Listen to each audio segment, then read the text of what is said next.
Cindy from Carrollton, Michigan, and I have a 32-foot cement porch on my house that is sinking, and I'd like to know what we can do to stop it from sinking. Well, Cindy in Michigan, you know, my sister's name is Cindy, but she lives in Colorado. Anyway, for your porch. Now, the question you have to ask yourself is, what's the overall condition of the porch that you have? Beside it leaning and pulling away from the house, is the concrete itself in good repair? You know, no cracks, no spalling, anything flaking away. If that's the case, then you may be a candidate for a process called mudjacking. This is where a professionally licensed contractor comes out with a big old hose and they stick it underneath this porch and inject a slurry, grout slurry, that actually lifts the porch back up into place. It's amazing how you can right certain things using this injection process.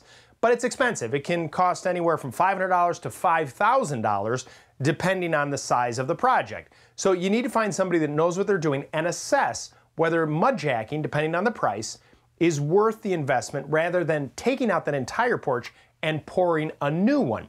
Now, a great resource for you is the National Association of the Remodeling Industry. Their website is nary.org. You plug in where you live and your zip code, and you'll find a qualified mudjacking contractor in your area to help you with this project. Hi, Lou. My name is Janet Porter. I'm from Stuart, Florida, and I live in a 1926 bungalow.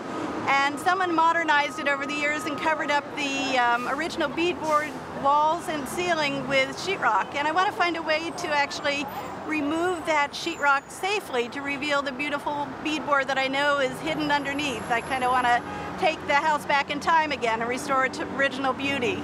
Well, Janet, I love to hear when people want to restore a home to its original beauty. But based on what you just mentioned, you have quite a task at hand because it really all depends on how that sheetrock was installed. Now, if they screwed the sheetrock and or used nails, you might get lucky. The only way you're going to know this is if you take a utility knife and try cutting a section out. Make sure it's a good size section, maybe 2 foot by 2 foot or 3 by 3, so that you can see how this sheetrock was attached to the walls. If they used glue, then you might really have a problem on your hands because that's going to stick tenaciously to the beadboard, and trying to scrape and remove that can be very difficult and in many cases might not be worth it. You're going to know as soon as you take a section out, and if you find that it's glued, you may have to remove everything down to the framing and start over, and that adds a huge expense. But if your goal is to return the home to its original beauty, you're not going to know anything until you get started. For more information, check out our website at HouseSmartsTV.com.